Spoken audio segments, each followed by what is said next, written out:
የሞቱ ሰዎቹ ራሳቸው ከሞት ተነስቶ እርስ በርሳችን የተጋደላደል ነው ካሉ እዚህ ምድር ላይ ያሉት ጽንፈኞቹ አያምኑ በጭራሽ። አብይ ነው የሚሉት። እብን እንቅፋት ሰው በእንቅፋት ከሞት እንኳን አብይ ነገደለው ነው የሚሉት። እብን ዝናብ እምቢ ብሎ ረሃብ ከመጣ አብይ ኤቭሪቲንግ አብይ ነው። ኤቭሪቲንግ ክሌሙ አብይ ላይ ነው። በእናትህ እየሰማን አይደለም እንዴ? በሚዲያ ላይ ነው ያለ ነው። ኤቭሪቲንግ ሁሉም ነገር የማይሆን ውሸት። እስቲ ግርማ ሽጥላ ራሱ ፋኖ ነው የገደለው፣ አብይ ነው የገደለው። አብይ እንደመቶ ነው የሚገለው። ፋኖ ራሱ አይደለም እንደ ተኩሽ የገደለው። ኤቭሪ ክሌም ኢቭን ሰው በእንቅፋት ከሞተው እንኳን አብይ ነው የገደለው። እዛ ምርጫ ላይ ያሉት አሁን ኦነጎቹ እንትን ቤተክርስቲያን ገብቶ ሰው ጨረሱ አይደለም? አብይ ነው ያጨረሰው። መንግስት በራሱ ላይ እንዴት አመጽ ያስነሳል? መንግስት በራሱ ላይ አሁን ከዛ በኋላ ምን እያደረጉ ነው ኦነጎቹ? እዛ አርሲ ውስጥ እየሄዱ እጅ ጣት እያዩ ሁሉ ጣት እየቆረጡ ነበር። እየሰማን ነው እኮ በኦሮምኛ ሚዲያ ላይ ይሰማለን። ጣት እነሳረን አሁን በጣም እንደ ብርድ ልብስ የሚተለተል ነገር ነው። እናምባቸው በተገደሉበት በዛው ጊዜ በሰዓታት ልዩነት ውስጥ እነሳረ ተገደሉ። የእነሱስ ግድያ ኮኢንሲደንስ ነው ወይስ የመንግስት እጅ አለበት? የመንግስት እጅ አለበት። ያ ራሱ ገዳዩ ራሱ ካሳመነው ጽጌ ጋር ግንኙነት አለው። እንዛ በዚህ ረብሻ መፈንቅለ መንግስት አስነስቶ መንግስት ሊገለብጡ ነበር። መንግስት ባይነቃበት ኖሮ ሴራው በጣም ረጅም ነው። እብን በዛን ጊዜ እስከንደር ነጋ ራሱ ሄዶ እዛ ነበር እኮ። እስከንደር ነጋ ራሱ እጅ አለበት። የሚገርም ነገር በዛ ግድያ ውስጥ እስከንደር ነጋ እዛ ጎንደር ነበር። እዛን ጊዜ አልተመለሰም። እንዳው መጀመሪያ የነሳረ ታጣቂ እንዴት ሊገላችሁ ይችላል? ምን ስላደረጉ? አብሮ ሲጠብቃቸው የኖረ ታጣቂ ነው። በእነማን ታልፎ ቆይ ከነማን ነው ሳረን የገደለው እኮ ጠባቂው ነው። ጠባቂው ማን ነው? ጠባቂው ራሱ ተይዟል አይደለም? እሺ ጠባቂው ለምን ሊገለው ይችላል? ሲጠብቀው የኖረ ነው አለ። እንትን ውስጥ ለውስጥ ነው እየሰሩ ነው ያሉት። ሲገለው አንዳች ቆይ ሲገለው የሆነ እኮ መላምት ማስቀመጥ አለበት። ኮንስፓይሬሲ እስከሆነ ድረስ ጠባቂው ሊገለው የሚችለው ኮንስፓይሬሲ ሲባል ትርጉም ሊሰጥ የሚችል ቲዎሪ ነው ማስቀመጥ ያለብን አይደለም? ሲጀምር ታዋቂ ሰዎች ተገደሉ ከተባለ እያንዳንዱ ሰው አስቀድሞ በኪሱ ካስቀመጠ ረብሻ ይነሳል። መፈንቅለ መንግስት ሊያነሱ ነው። በዛ ሰበብ አድርጎ መፈንቅለ መንግስት ሊያነሱ ነበር። እብን እነዚህ ጽንፈኞቹ ከእስከንደር ነጋ ጀምሮ እጅ ለእጅ ይተዋወቃሉ። ታጣቂው ትእዛዝ የተቀበለው ከማን ነው የምትለው አንተ? ከዛ ከናሳመነው ነው። ከናሳመነው ተቀብሎ ነው ልጁ ሳረን የገደለው። የሚገርሙ ነገር እንትን አለበት፣ ሻጥር አለበት። በዚህ ምስጢር ውስጥ ሻጥር አለበት። እጅ ለእጅ መፈንቅለ መንግስት ሊያነሱ ነው። ውስጥ ለውስጥ እየሰሩ ነበር። ብን ትዝ ይላል። እስከንደር ነጋ አዲስ አበባ ነበር፣ ሮጦ እዛ ነበረ። የዛን ጊዜ መንግስት መፈንቅለ መንግስት ሲነሳ እሱም ስልጣን ፍለጋ ነው። ኢቭን ለኢትዮጵያ ህዝብ አንድም ሰው የሚታገል የለም። ሁሉም ለስልጣኑ ነው። ለስልጣኑ ኢቭን ወደፊት አለ አብይ አይዶንም ይለቃል አለም የሚመጣውም ላይ ክሌም ነው። በስ እድሜ ልካችን እየተቃወም ነው የምንኖረው። የሚገርም ነገር ነው እኮ እኛ ነገር የኢትዮጵያ ነገር በጣም ነው የሚያስገርመኝ። አሁን አብይ ከለቀቀም የሚመጣውን ክሌም በስ እንትን ብቻ ደህና መንግስት አይመጣም ኢትዮጵያ ውስጥ።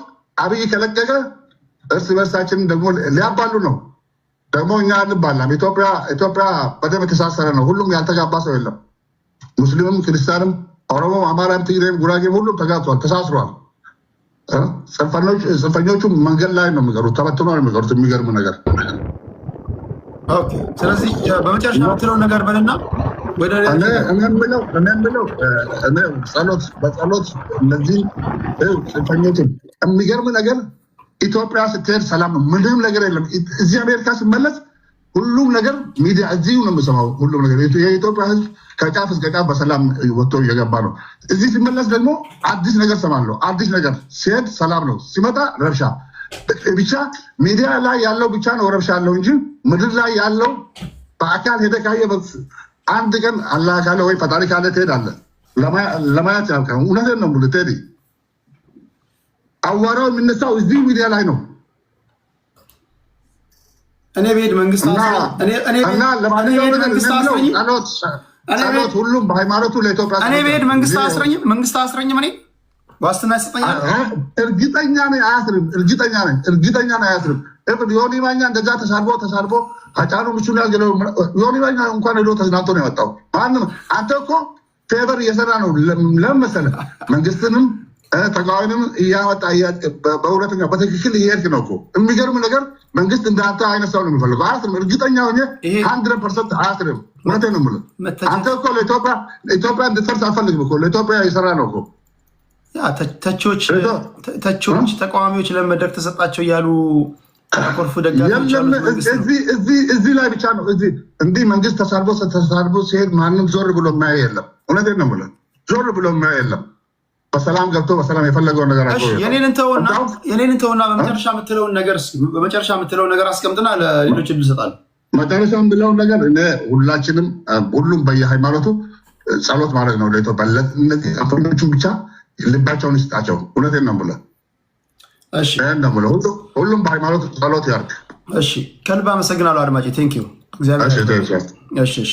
ዩ በጣም ዩቲዩብ ላይ ያላችሁ ግን እንዴት ስነ ምግባር ያላችሁ ናችሁ። በመድኃኒዓለም እስከዛሬ በዩቲዩብ በስልክ መቀበል ከጀመርኩበት ጊዜ ጀምሮ አንድም ነውጠኛ ደዋይ ገጥሞኛ አቅም። እንደውም በጣም አስጊው ነገር በዩቲዩብ ላይ ነውጠኞች እነዚህ ስርዓት ማስያዝ ይከብዳል የሚሉ ነበሩ። በጣም ይገርማል። ቴንኪው ከልብ አመሰግናለሁ። ሌሎቻችሁም ስትደውሉ እዚህ ከሚናገሩት መሀል ላይ እያስገባውኝ የእነሱን ሀሳብ እንድትሰሙ አደርጋለሁ። ከ3 ሰው በላይ ማላስገባው የቀን ስራ እንዳይሆንብኝ ነው። 8 ሰው እዚህ ጋር ደርድሬ 8 ጩኸት ከባድ ነው በጣም 8 ጩኸት ማሰማት ህዝብ ላይ ራሱ ማሰማት ከባድ ነው። 3 ሰው ጽድት ያለ ውይይት ኔትወርክ ካወረዳችሁ እናንተ ስትወርዱ ሌሎችን እተካለሁ።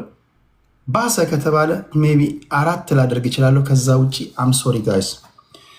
ከተስፋ ማርያም ጀምራለሁ። የተነሳውን ሀሳብ ሰምታል ብዬ አስባለሁ። እስኪ ምን ትላለህ? በየትኛው ጉዳይ ላይ ምን ትላለህ?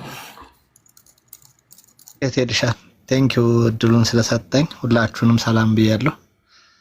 ይሄ ሰና 15 ኬዝ እስካሁንም አልተዘጋም በሚገርም ሁኔታ። ያው ግን በሰዓቱ የነበረው ኮንዲሽን ምንም ጥያቄ የለውም። የክልሉ አመራሮች በተፈጠረባቸው የፖለቲካ ሽኩቻ የተፈጠረ ግጭት ላይ የተፈጠረ አጋጣሚ ነው። ያንን ምንም ልንቀይረው አንችልም። አላስፈላጊ የሆነ ለክልሉ በጣም ወሳኝ የሆኑ ሰዎች ለክልሉ ከፍተኛ ዋጋ የከፈሉ ሁለቱም ቡድኖች ለክልሉ ዋጋ የከፈሉ ናቸው። ምናልባት ቢኖሩ ብዙ ነገር ሊቀያየር ይችላል፣ አናውቅም። በሰዓቱ በነበረው ሁኔታ ግን ክልሉን ፕሮቴክት በማድረግ ጠንካራ ስራ ሲሰሩ የነበሩ ኃይሎች ናቸው። በተፈጠረ የፖለቲካ ሽኩቻ ያን ነገር ሀፕን አድርጓል። ግን አሁን ከመንግስት ጋር በተያያዘ በዚህ ጉዳይ ላይ አድራጊው ነው ሳይሆን እኔ በግል ያለኝ እንትን ጉዳዩን ለመከላከል ምን ስራ ሰርቷል? ግልጽ ነበረ። እንደዛ አይነት ነገር ሀፕን እንደሚያደርግ ግልጽ ነበረ። በነገር ላይ በጣም ጉዳዩን ያባባሰው አምቦ ላይ ይመስለኛል ሽመልስና ዶክተር አምባቸው ተገኝተው ያደረጉት ንግግር ነበረ። የአማራና የኦሮሞን ህዝብ የማስማማት ፕሮግራም ተብሎ ተዘጋጅቶ ሽመልስ አብዲሳ አኖሌ ሐውልትን አውግዞ ተናግሮ ነበረ። ካስታወሳችሁ እዛ ፕሮግራም ላይ ወዲያው ነበረ ከሰዓት ሰልፍ ተወጥቶ አመጽ ተደርጎበት ይቅርታ ጠየቀ። አምባቸው መኮንን ደግሞ የአዲስ አበባ ልዩ ጥቅም ህገ መንግስታዊ ነው የሚል ንግግር አድርጎ ነበር። እሱ ነው የነበረውን ሽኩቻ በጣም እንዲሰፋ ያደረገው። በጣም በሚያሳዝን ሁኔታ አሁን ሰኔ 15ን አንስተው ስፔሻሊ እነ ዶክተር አምባቸው መገደላቸው ትክክል አይደለም ብሎ በጣም የሚቃወሙና ጉዳዩን በጣም የሚያጦዙ ሰዎች በዛ ሰዓት ልክ ነበረ እንኳን ገደላቸው ብሎ የሚፎክሩ ነበሩ። አንድ ጥያቄ ላንሳለን።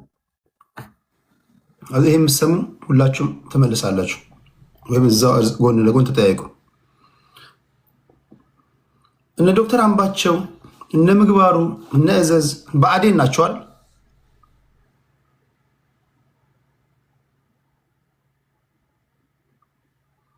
ብአዴን ናቸዋል። ብአዴን ናቸዋል። አብዛኞቻችሁ እናንተ የአማራ ፖለቲከኞች ብአዴንን መግደል አንደኛው የትግል መንገዳችሁ ነው አይደል? ይገደሉ ነው የምትሉት። ሲገደሉ ተገደሉብን ነው የምትሉት። አይጋጭም? ይሄን ትሰማለች። ተስፋ ማርያም እውቀት ያለው ፖለቲከኛ ነው። አሁን ጠይቃችሁ እዚህ ጋር ብአዴን የሚያስገድል ነው። ዛሬ ብአዴን ውስጥ ያለ አንድ ሰው ድንገት ሞቶ ተገኘ ቢባል ሲሞት የገዢው ፓርቲ ሰዎች አስገደሉት ነው የሚባለው። ሲኖር ይገደል ነው የሚባለው። ይሄ እውነት ነው ውሸት ነው? ተስፋ ማርያም እስኪ ንገረኝ። ስነ ልቦና ያላቸው ብዙ ሰዎች አሉ። እኔ ኖርማሊ በመገዳደል አትመኑ ነው ምን ጊዜ ፕሪንሲፕሌ። ማንም ቢሆን አሁን በዚህ ሰዓት ለእኔ የኢትዮጵያ ፖለቲካ ችግር ዋናው ጠንሳሽና የችግር ፈጣሪ አብይ አህመድ ነው ብዬ አምናለሁ። አብይ አህመድን በመግደል ግን የሚፈለገውን ለውጥ ማምጣት አይቻልም። እኔ አብይ አህመድ ለፍትህ እንዲቀርብ ነው የምፈልገው። ፍትህ ነው የፖለቲካ ምህዳሩን በቃ ጤናማ በሆነ መንገድ የሚዘጋልህ በፍትህ ከተዳኘ ብቻ ነው። በመገዳደል ከቆጣው ወደዛ ትመጣለህ። ቆይ አሁን ወደ ተነሳበት ልምጣሽ። አብይ አህመድ እነዚህን ባለስልጣናቶች ሊያስገድል የሚችልበት የብልጽግና ሰዎች እነዚህን ባለስልጣናቶች አስገደሉ ስትል ምን ለማሳካት ነው? ኮንፍሊክቱን በጣም ይፈልገው ነበር። በዚህ በሰኔ 15ቱ ብቻ አይደለም በሰኔ 23ቱም እኮ ተመሳሳይ ኮንፍሊክት ነው የፈጠረው በአጫሉ ሁንዴሳ ግድያ። በዛ ኮንፍሊክት ሊያስራቸው ሊያሸማቀቃቸው የሚፈልጋቸውን ሰዎች እንደፈለገ ያደርግ ነበር። ያን ችግር እንደሚፈጠር ይታወቃል። አሁን መከላከል ግዴታ አለበት ነው የመንግስት ኃላፊነት። ያ ችግር ራሱ አብይ አህመድ ሄዶ እንደዚህ አድርጓል አይደለም። ምናልባት የሳረን ግዲ እንትና ማን ነበረ ጀነራል አሳምነው ጽጌን ግድያ የአብይ አህመድ ትእዛዝ ነው። እሱ ምንም ጥያቄ የለውም። የነ ዶክተር አምባቸውን ግን እሱ አድርጓል በድርጊት ደረጃ እሱ ራሱ አድርጓል ብዬ አላምንም። በፍጹም እንደዛ እንዳልሆነ ስለማውቅ አሁን ብዙዎቹ እኮ በተቃራኒ ሳይድ ያሉ ሰዎች እነ ጀነራል ተፈራ ማሞን ምናምን የሚደግፉ ሰዎች እኮ ይሄን አይነት አቋም ይዛሉ። እነ ጀነራል ተፈራ ማሞ በሰዓቱ የነበራቸው አቋም ምንድን ነው? በግልጽ በአደባባይ ወጥተው ተናግረዋል። እነ ዮሐንስ በኋላው በሰዓቱ ምን አይነት አቋም ነው የነበራቸው? እስቲል እስካሁን ድረስ አቋማቸውን ቀይረዋል ወይ? ያኔ እንኳን መንግስት አስገድዷቸው ነው ብንል እስቲል እስካሁን ድረስ አቋማቸውን ቀይረዋል ወይ? አልሆነም። ግን መንግስት ኃላፊነቱን ጀነራል ተፈራ ማሞና አሳምነው ጽጌ በወቅቱ ከፍተኛ ጸቡስ ነበረው። ኖ ጀነራል ተፈራ ማሞ ቅርብ ነበር ከፍተኛ የሆነ የቃላት ኮልድ ዋርስ ነበሩ። ጀነራል ተፈራና ጀነራል አሳምነው እንደዛ አይነት ግጭት አልነበራቸው፣ ወዳጅ ነበሩ። ማንንም አንደኛውን አማራ ፒክ አድርገህ ጠይቅ ወይም ደግሞ ሌላ ሰው ጠይቅ። ይሄ ምን ፐብሊክ ሪከርድ እኮ ነው። በሰዓቱ ጀነራል ተፈራ ማሞ ንግግሩን ሲያደርግ ታስታውሳለህ? አገኘሁ ተሻገር በአዴን ግምገማ ላይ የተናገረው ሰምተሃል? ተስፋ ማለት አገኘሁ ተሻገር ኦፍ ኮርስ በተቃራኒ ቡድን ነው። ጀነራል ተፈራና እሳቸው ግን አብረው መፈንቅለ መንግስት ውስጥ የተሳተፉ ቅርብ ወዳጅ ነበሩ። አበረ አዳሙም ተመሳሳይ ነበረ። ለጀነራል አሳምነው ጽጌ ቅርቦች ነበሩ። እንደ ወዳጅ የሚመካከሩ ነበር። በዛ ሰዓት የሚያደረጉት ንግግር ካስታወስክ የወዳጅ ንግግር ነው የነበረው። ከዛ ድርጊት በፊት የነበራቸውን ኮንቨርሴሽን ማለት ነው። እና አሳምነውና ጀነራል ተፈራ ማሞ እኮ እየተደዋወሉ እንደዚህ አታድርግ፣ ተቀራርበ ችግርህን ለመፍታት ሞክር እያልኩ ነግረው ነበር ነው የሚለው ጀነራል ተፈራ ማሞ። ግን ያን ነገር ሀፕን አድርጓል ነው መንግስት። ያንን ጉዳይ ማንም ተራ ፖለቲከኛ ያውቀዋል። ያን ነገር ሀፕን ያደርጋል። ጀነራል ተፈራ ማሞ የስልጣን ድርሻ ምን ነበር? የጸጥታ ዘርፍ ኃላፊ ምክትል ነው የነበረው። ኦኬ። ስለዚህ በወቅቱ እነሱ የነበሩ ኮንስፓይረሲዎች ምንድን ናቸው? አገኘሁ ተሻገር ያንን ነገር ሲነገር አልታዘዝ ያለን አንድ ኃይል አለ የሚል ነገር ተናግሯል። ያን ተከትሎ አሁን አሳምነው ጽጌ ጆሮ ላይ ሊገባ ይችላል ተብሎ የሚታሰበው ነገር ያ የመጨረሻ ስብሰባ አሳምነው ጽጌን ከቦታው የማንሳት አሁን ኮንስፓይረሲ ትርጉም ሊሰጥ ይችላል ብዬ ማስበው እኔ እንዴት መሰለህ፣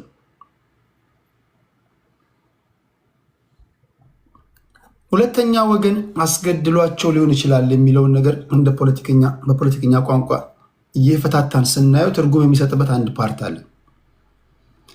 ለአሳምነው ጽጌ ይሄ ስብሰባ አንተን ከስልጣን ለማንሳት የተወጠነ ነው፣ ሴራ ነው ብሎ የሚነግረው አካል ሊኖር ይችላል። ስለዚህ ሳይቀድሙህ ቅደም ብሎ የመከረው አካል ሊኖር ይችላል። ያሳምነው አካሄድ ሳይቀድሙ ልቅደም አይነት ነገር ሊሆን ይችላል። በናገኘው በነ አምባቸውን በኩል ደግሞ አሳምነው ጽጌ አልታዘዝም የሚል ንግግር አልታዘዝም ማለት ነው። እዚህ ክልል ላይ ሁለት መንግስት ነው ያለው። ህግ እናወጣለን፣ እኛ የምናወጣውን ህግ አንዱ የሚያደርግ አካል አለ። ዳይሬክት ሌላ አሳምነው ጽጌ የተነገረ ንግግር ነው። አሁን እዚህ መሀል ላይ ሴራው ሶስተኛ አካል ሊኖር ይችላል የሚለው በተወሰነ መንገድ ውሃ የሚያነሳው ነው፣ እንደዚህ በዋዛ ማታየው ነገር ነው። በተረፈ ደግሞ በሌላ በኩል ደግሞ እርስ በርሳቸውን የተገዳደሉት ለሚለው ደግሞ ለዛኛውም ደግሞ እንዲሁ በቀላል ማታየው ሴራ ከዛ በፊት ያሳምነው ጽጌን ንግግሮች እያንዳንዱን በአግባቡ ያደመጠ ሰው አማራ ክልል ላይ እርስ በርስ የመታኮስ ነገር ሊኖር እንደሚችል ማንም ሰው ሊገምት ይችላል። ይህን ስታይ ምናልባትም እርስ በርሳቸው ያለመቀባበል ነገር አለ። እነዚህን ነገሮች እንዴት ነው የምታስታርቀው ነው ጥያቄው።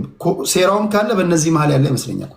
እስኪ በዚህ ላይ ልዩነቶች ነበሩ። በግልጽ እኮ ነው እና አሳምነው ጽጌ ጉዳዩን የአማራ ህዝብ በተለያየ ቦታ ላይ ግድያ ይፈጸምበት ነበር። ያን ኮንዲሽን እንዲቆም የፖለቲካ አመራሩ ቁርጠኝነት የለውም የሚል ግምገማ ነበራቸው። ጋይስ ከረፈደ በኋላ ፖለቲከኞች አንድ ጊዜ ከረፈደ በኋላ 8-9 ሆናችሁ አትምጡ። አንድ ጊዜ 8 ሰው ካስገባኝ ማደሬ ነው። አም ሶሪ ጋይስ፣ እነዚህን አንዴ ልጨርስና እናንተን አስገባችኋለሁ። እሺ ቀጥል። ተስፋ ማርያም በጣም ነው ማከብራችሁ። አይ ነው እዛ ጋር ጠብቁኝ፣ አስገባችኋለሁ። ኦኬ አዲስ ታይም ሲያዩዋችሁ። እሺ ያን ግልጽ የሆነ ልዩነት ነበረ በእነ አሳምነው ጽጌና በእነ ዶክተር አምባቸው።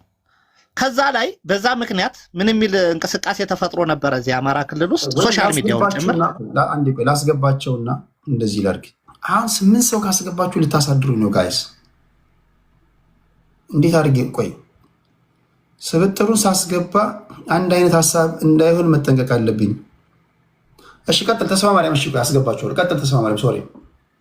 እና ያንን ሽኩቻ ነበረ፣ ግልጽ የሆነ ሽኩቻ ነበር። እና በዛ ምክንያት ምን አይነት እንቅስቃሴ ውስጥ ተገብቶ ነበር?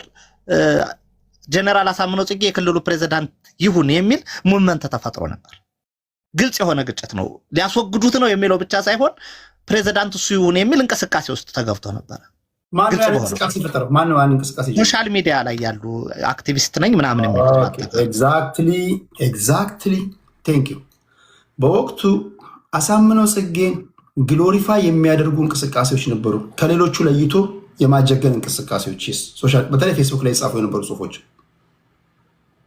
ያን ነገር በጣም በገነነበት ሰዓት እንዳልኩ የዛ ፕሮግራም ኦሮሚያ ላይ የተደረገው ፕሮግራም ሀፕን አረገና ዶክተር አምባቸው መኮንን ከዛ ላይ የኦሮሚያ ልዩ ጥቅም በአዲስ አበባ ይገባታል፣ ህገ መንግስታዊ ነው የሚል ንግግር አደረገ። ያ ንግግር ነገሩን አባባሰው፣ አጦዘው። በዛ ኮንዲሽን የጀነራል አሳምነው ጽጌ ንግግር አማራ ከ100 ዓመት ታሪክ በ100 ዓመት ውስጥ አይቶት የማያውቀው አደገኛ ጠላት መጥቶበታል የሚለው ንግግሩ አብዛኛው አማራ ወጣቶች ወይም ደግሞ አብዛኛው አማራ ፖለቲከኞች ጆሮ ገብቶ አሳምነውን ብቸኛ ህዝቡ ከገባበት ችግር አውጪ አዳኝ አድርጎ የመሳል ነገር ነበር። በሌላ አባባል ግምገማውም ትክክል ነበር። በሆነ ደረጃ በተግባር የሚታይ ችግር ነበረ። ያን ንግግር ደግሞ ያስደነገጣቸው ሌሎች አካሎች ደግሞ ነበሩ። ስፔሻሊ ከፌደራል መንግስት በዛ ጉዳይ ላይ ቤንዚል የሚጨምሩ የሚያባብሱ ነበሩ። ከናምባቸው ጋርም እንዳልኩ ያለው ችግር ነበረ። ሶሻል ሙቭመንቱ የፈጠረው ነገር አለ። በዛ እንትን ሂደት ውስጥ በቃ ያን ነገር ሀፕን እንደሚያደርግ ታወቀ። አንድ ነገር ላይ አሳምነው ጽጌ ምን ይላል? እኔ የዚህ ክልል አዛዥ ነኝ ይላል። አንዳንዱ እየመጣ እንዲህ ይለኛል፣ አልቀበልም፣ ቀዳድጄ ነው እዛ መጥለው የሚል ንግግር ተናግሯል። በሌላ አባባል አሳምነው ጽጌ ከናምባቸው የመጣውን ትእዛዝ እንደ ህጉ ከሆነ በተዋረድ መቀበል አለበት። የነሱ አለቃው ነው አይደል? አምባቸው ዶክተር አምባቸው እኮ አለቃው ነው። አሳምነው ጽጌ ሶሻል ሚዲያ ላይ በተፈጠረውና በተናገረው ነገር ህዝባዊ ድጋፍ አለኝ ብሎ ነው የሚያስበው። ኦብቪየስሊ ህዝባዊ ድጋፍ ነበረው።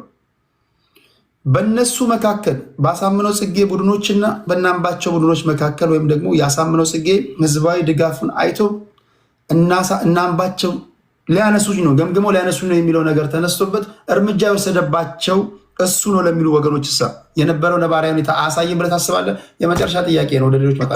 እንደዛ አይነት ነገር አላደረገም ወይም ሀፕን አላደረገም። ሀፕን አድርጓል። ያንን ማምነው እውነት ለመናገር ግን በዛ ውስጥ ማንም ተራ ግለሰብ እንዲህ አይነት ነገር ሀፕን እንደሚያደርግ እያወቀ ፌደራል መንግስቱ ምን ሰራ?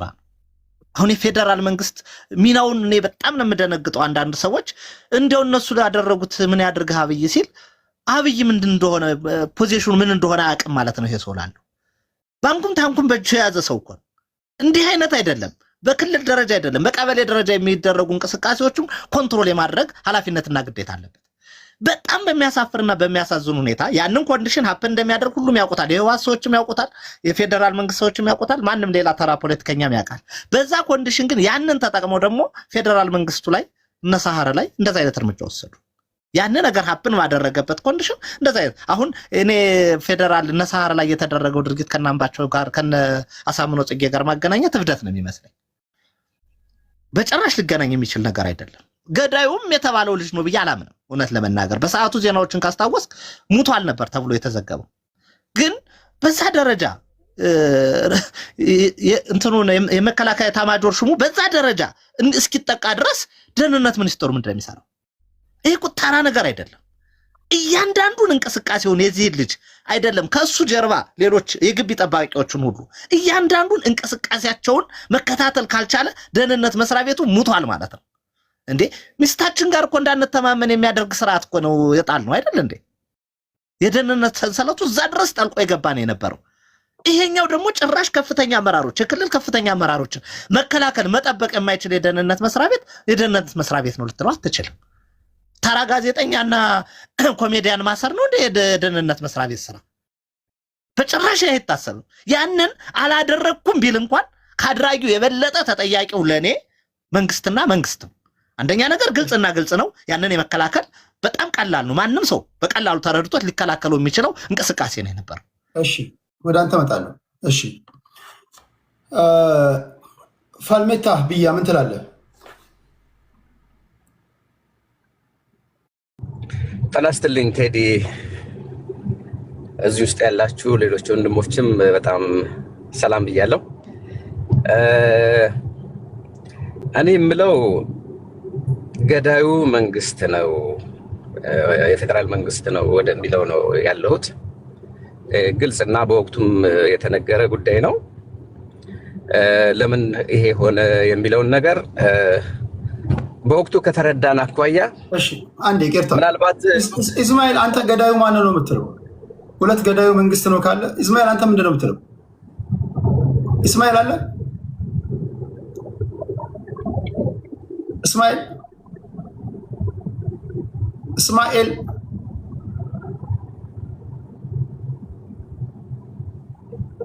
ገዳዩ አሳምነው ጽጌ ነው የሚላለ ገዳዩ አሳምነው ጽጌ ነው የሚል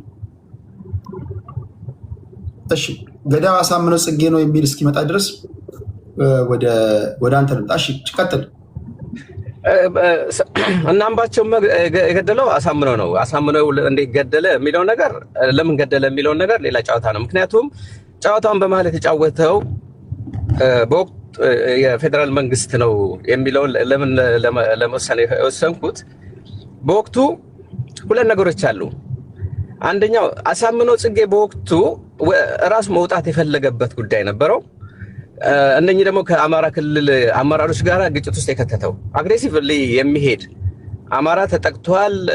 የዛሬ ከ500 ዓመት በፊት የነበረ ችግር ድጋሚ ሊመጣ ነውና ይሄን ነገር መገደብ አለብን ብሎ አሁን ያለውን ፋኖ ወደ ማቋቋም ይሄ የፌደራል መንግስትም ወይም ደግሞ የክልሉ መንግስት ራሱ በሚገባ ሳያውቅ በተሰጠው ስልጣን ተጠቅሞ ፋኖን አሁን እንደዚህ እነ ዘመነ ካሴን እኮ ሰብስቦ በስነ ስርዓት አደራጅቶ ሲያስመርቅ በወቅቱ በምርቃቱ ላይ የተናገረው ንግግር አለ። እናንተ ናችሁ የምትጠብቁት ይሄን ህዝብ።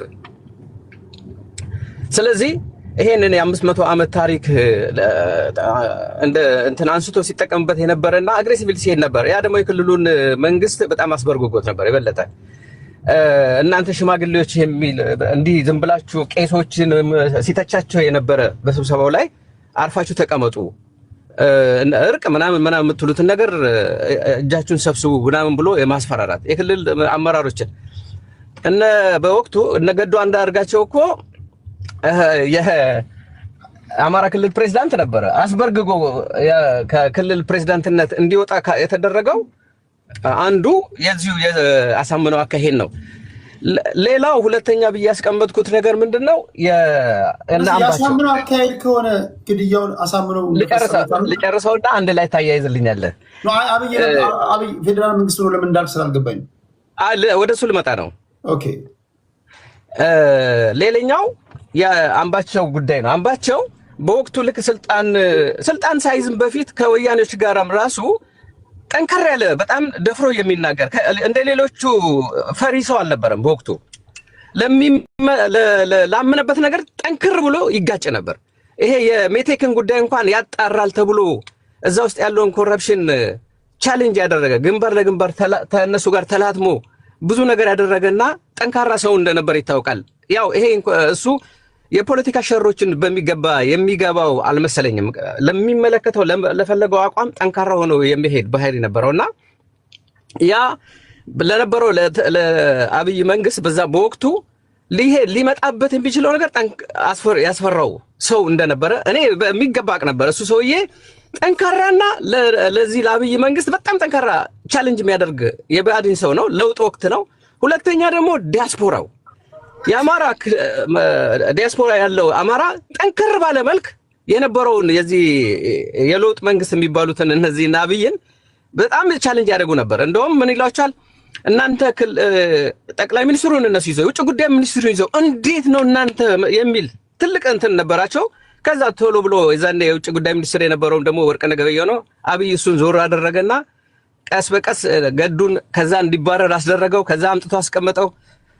ትዝ ካለህ አምባቸው ራሱ የኢትዮጵያ ፕሬዝዳንት እንዲሆን ተደርጎ አድርጉኝ ብሎ ነበር። ለምን ሲያገለሉት ከዛ እኔ መጽሐፍ የምፈልገው ነገር አለኝ እና አረፍ ብዬ የምጽፈውን ነገር ልንጽፍ ፕሬዝዳንት ነው መሆን የምፈልገው ምናምን ሁሉ የሚል የኢትዮጵያ ማለት ነው። ለምን እዛ ጋር ያለው ነገር ሰውየውን እያገለሉት እንደሆነ የሚታይ ነገር አለ። ስለዚህ ለክልሉ ሰዎች አምባቸውና የአምባቸው ግሩፕና ያሳምነው ጀነራል አሳምነው በመሃላቸው ግጭት እንዳለ የክልሉ ፌደራል መንግስትና አብይ ያውቁ ስለነበረ ያንን እንዲጋጩና በመሃል የራሳቸውን ጨዋታ ለመጫወት ሁለቱንም ወደ ማግለል ነው። አሁን ቢሆን እኮ ገዳዩን እና አምባቸውን የገደለውን ሰውዬ አሳምነውን ይዘው አምጥተው ፍርድ ቤት አቅርበው የሆነ ነገር እርምጃ መውሰድ ነበረባቸው። በህይወት ነው የተያዘው። አክሽን እንዲወሰድበት ሚስጥሩን ይዞት እንዲሞት የተደረገው የነበረውን ጨዋታ ጠቅልሎት ይዞት እንዲሄድ ተፈልጎ ነው። ሁለተኛ አብይ ነው ያስባለው ሌላው ነገር ደግሞ ምልክት የምታስቀምጠው አንድ ሌላው ነገር ሰዎቹ እነኚህ ሃይ ፕሮፋይል ሰዎች ናቸው። ለዛ ሀገር ተገለው በፍርድ ቤት ወይም የነሱ ሀቅ እስካሁን አልወጣም። ተሸፋፍኖ እንዲቀር ነው የተደረገው። ይሄ ደግሞ የአብይ ትሬንድ ነው። ሃጫሉን ገደለ፣ ጸጥ ነው። የሚሞቱን ሰዎች ያቸው ይሄ ለጫወታው ሃጫሉን አብይ ስለመግደሉ ምንድነው ማስረጃ? አሁን እሱንም ረዘም ያለ ምክንያቱም ነገሮች ተደባብቀው ይቀራሉ። በሱ መሃል ደግሞ ሃጫሉ በመገደሉ አንተ የገባህን ቫሪያብሎች ገጣጥመህ ንገረን። አብይን ያስገደለ ሃጫሉ ተገደለ። ሃጫሉ የጦስ ዶሮ ነው የተጠቀሙበት፣ ገደሉ። ኦሮሚያ ውስጥ በዛን ወቅት የነበረውን የኦሮሞ ትግል በነጀዋር የሚመራው የቄሮ ትግል ጠቅላላ ለሱ ጠንካራ ያሉ የፖለቲካ ፓርቲዎችን በሙሉ ወደ እስር ቤት የከተተበት፣ ቢሮአቸውን የዘጋበት እና ወይምን ከአዲስ አበባ ኢትዮጵያ ውስጥ ከነበረበት የዛኔ ቻሌንጅ ከሚያደርገው እንዲዘጋ ያደረጉበት ዘሆል የኦሮሞን ፖለቲክስ ሽባ ለማድረግና በሙሉ ወደ እስር ቤት ከ100,000 በላይ ወጣቶችን እስር ቤት የተወሰደበት ከየሰፈሩ እየተለቀሙ የተገደሉበት በሱ ግድያ መነሻ ነው። ያንን ካደረጉ በኋላ ነው ወደ ምርጫ ለማድረግ የፈለጉት። ያን ለማድረግ አብይ ሌላ ስንት 40,000 መንገዶች እያሉ ሃጫሉ መግደል ምን አስፈለገ? እንደውም ሃጫሉ ሪሌቲቭሊ የስርዓቱ በተወሰነ መንገድ ጠባቂና ደጋፊ ነው። እሱ ለእንደሱ አይነት አዘጋጅቶት ነበር። እሱ ወጥቶ መናገሩ ነው። ምን ላይ ሲናገር እኔ የማንም ተገዢ አልነበርኩም፣ ማን ነው የሸጠኝ ያሻሸጠኝ ደላላለው ወይ ብሎ መናገሩ ነው። የኦፒዲዮ ሰዎች እንዳልሆነ አውቀቁ ማለት ነው። ለምን ሃጫሉም ደግሞ ጫና ነበረበት፣ ጠፋ በመሃል። ይሄ ልጅ እንዴ ኦፒዲዮች ገዙት እንዴ ወይም ይሄ ፌሮ ምናምን የሚለው ነገር አንተ ፌሮ ነጋዴ ሆንክ እንዴ ምናምን የሚል ነገር ሲመጣ አይደለሁም እኔ የህዝብ ነኝ፣ እስካሁን እኔ ለህዝቤ ውድ ልጅ ነኝ፣ ማንም ገንዘብ ሊገዛኝ የሚችል ልጅ አይደለሁም ብሎ መናገሩ ይሄ ልጅ አቅጣጫ ስቷል። ሁለተኛ ደግሞ ዋና መነሻ የሆነ መለኮሻ ስለሚፈለግ ነው። ዋናው ሃጫሉ የተመረጠበትና ለመገደል በሙሉ የታሰረ እስከዛሬ እኮ የኦሮሞን ፖለቲካ ብልጽግና ከተደበቀበት የወጣበት ነው። በቃ ወደፊት ለመምጣት ይሄን ማድረግ ምርጫ ደግሞ ላለማድረግ ችግር ውስጥ ይገቡ ስለነበረ በወቅቱ የነበረው ምርጫ ቻሌንጅ ያደርጋቸው ስለነበረ ነው። ስለዚህ ወደ እነ ጀነራል አሁን ኢታማዦር ሹሙ ግድያ ከዛ ጋር የተገናኘ አይደለም። እሺ የኢታማዦር ሹሙ ግድያ የሰማኸኝ ነው። እሺ እመጣለሁ ወደ አንተ፣ ደቂቃ አልቋል። በነገራችን ላይ ከዚህ በኋላ ማስገባችሁ ሰዎች ይሄ በጣም ለቃላት ምርጫችሁ ተጠንቅቃችሁ የምታወሩበት ውይይት ነው። ይሄም ባይሆንም ዝም ብሎ የምትመርጧቸው ቃላቶች ፖለቲካዊ መሆን አለባቸው። ካልሆነ ማናችሁም ላይ እርምጃ ለመውሰድ ዝግጁ ነኝ። ቤቱ እንዳይበላሽ ስል ማለት ነው። ይሄን ማደርገው ለአድማጭ ተመልካቾች ክብር ስል ነው። እናንተም ለአድማጭ ተመልካቾች ክብር በመስጠት የምትጠቀሟቸውን ቃላቶች መጠንቀቅ አለባቸው። ሌላው ኮንስፓይሬሲ ስንተነትን ሴራ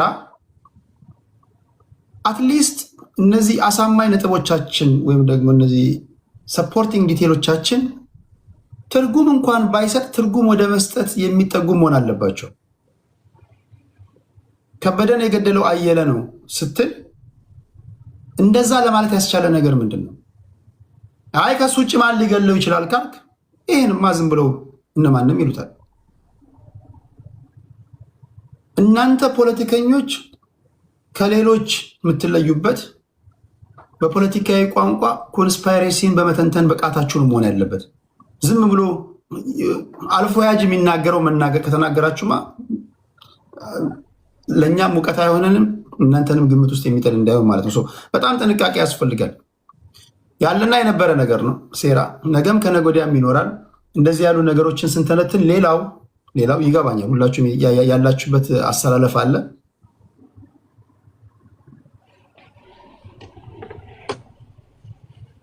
ካላችሁበት እሳቤ እውነታውን አውቃችሁ ይሄን እውነታ ብናገር ወይ ከመንጋው ያስገልለኛል ወይ ካለውበት እሳቤ ከመርሄ እንድፈነግጥ ያደርገኛል በሚል አንዴ ገግም ያለው ከገገምኩ አይመልሰኝ በሚል አይደለም መተንተን ያለብን።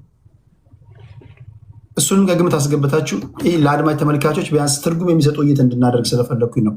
በተረፈ እዚህ ሪኩዌስት የላካችሁ አስገባችኋለሁ አንድ ባንድ። ማክሲመም ቢበዛ ፕሊስ ከ4 ሰው በላይ ማስቀመጥ አልፈልግም። ማክሲመም 4 ሰው ብቻ ነው ማስገባት የምፈልገው። ሌላ የተለየ ድምፅ ነው እዚህ ላይ የምፈልገው። አዲስ ታይምስ ተስፋ ማርያም እና ፈልሜታን ሰምታችኋል። ከነዚህ በተለየ እነሱን ሰምታችሁ የተለየ ሀሳብ ያላችሁ ናቸው። እነሱ ያሉትን ለመድገም ከሆነ አንዳንዶቻችሁ ምንም ኢኮቻምበር ነው የሚሆንና ያን ለመከላከል ስል አላስገባም። አዲስ ታይምስ እሺ፣ ወደ አንተ ልምጣ። ሰኔ 15 ቴዲ ትንሽ ጠብቀኝ ብሏል። እሺ አንድ ሰው መስመር ላይ ላስገባ እስኪ። ምናልባት ከስልክ ላይ የመጨረሻ ኦኬ፣ ስልክ ተቋርጦባል አድማጭ። ወደ ተስፋ ማርያም ልምጣ። እሺ በተነሳው ጉዳይ ላይ ምን ትላለህ?